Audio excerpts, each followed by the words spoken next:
Hi, welcome back to my channel. My name is Malik Ba, the Gambian crypto enthusiast. Today I want to do a video on common scams that we're seeing on the internet, especially in the crypto space. Now, I've done this video in local content months ago. I've been getting requests that I should do it in the English version. And this is how it goes, right? So most of these scammers will meet you online, either via Facebook, Instagram, or the likes, and then propose to you a business opportunity. Or they can even post like they're hiring, like they're a big business and they're looking for people that are willing to work. Now they can put you through some, rigorous process just to make it look legit, where they would call you for an interview online, just do a one-to-one interview with you. You may not even pass the interview and they will just tell you, oh, you're hired, just like that. And then they will start, giving you some requirements where you will have to open a bank account in your name. You open a crypto wallet in your name, a Wave wallet in your name. Now, if you look at all of these wallets or accounts that you're opening, it requires what is called KYC, know your customer. So banks, wallets, and even exchanges, they do this KYC just to identify who you are. Now, once they get you set up and create all of these things, some of them will even ask you to share those details with them, which is very risky, right? You're sharing your personal information with them. You don't even know them. You just met them online. Now, they will use your account to scam other people, and then you'll just be seeing funds coming into your account. And they'll tell you, oh, this is the business fund. Maybe they'll give you a percentage or a cut on some of those transactions. Meanwhile, you being naive, you're not aware of what's going on. They're using you as a money mule, basically. So they'll scam someone, put it in your account, and they use your account to buy crypto and then, externalize the funds.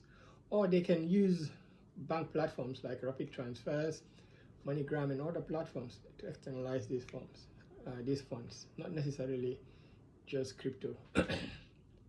Now, what will happen if this happens to you, right? Let's say there's an investigation, a police investigation. And when they look at these things, if you go to the exchange, exchanges can actually give police your details because you do KYC on these exchanges. So police will get a report maybe from the exchange will reveal your identity. Police can get your details from the banks or crypto wallets or even mobile wallets, and then they can identify you. Now, if they're doing their investigations, the chain of transactions will just be showing your details. And guess what? It's you they will arrest because everything ties to you. They can't even see the scammer because the scammer used you to do all of these activities. So your name is just everywhere. And it will be hard for you to actually say it's not you, right? Because it's your account. Who can have access to your bank account? You. That's the expectation. Who can have access to your crypto wallet? You. So those are the expectations. And if you're sharing all of these details with an unknown person, and that person happens to be a scammer, then he or she will put you in trouble, right?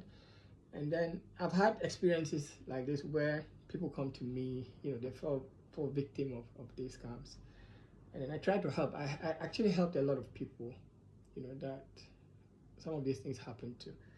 So they will quickly, what I will advise is quickly change your passwords so that the scammers will not have access to your crypto wallets. They won't have access to your bank account or your mobile wallet. Then if you can self-report, just report.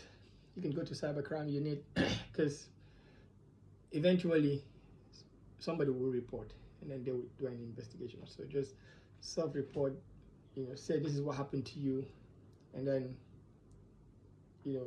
take it from there. But I think the moral of the lesson here is do not share your personal details with someone you don't know, right? And sometimes some of these get rich quick schemes, are too good to be true. And in fact, they're not true, right? So do not, waste your time. There's no free lunch. Things are hard around the world. Nobody will just walk up to you and dash you money just like that, right?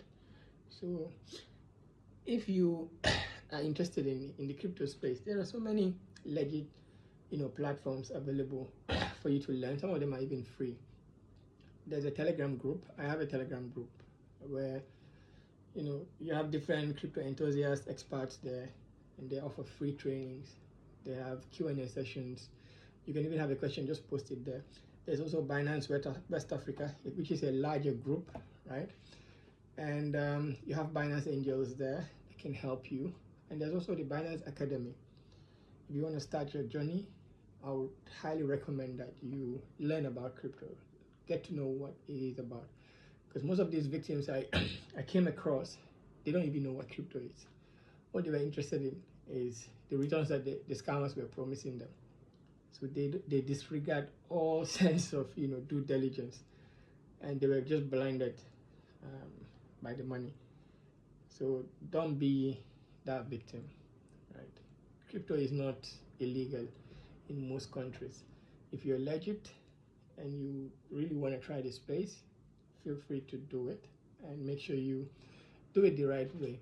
Use platforms that are doing KYC. Avoid platforms that don't actually, you know, do KYC. Because once you do KYC, at least there's some level of due diligence being done. And some scammers really avoid platforms like that. I'm not saying they are not using those platforms. They are, right? But it's going to be harder for them if they're using platforms that are doing KYC.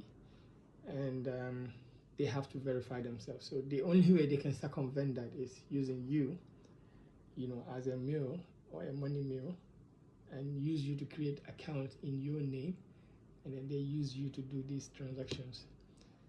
Yep, that's all I have for you. Thank you. See you next time.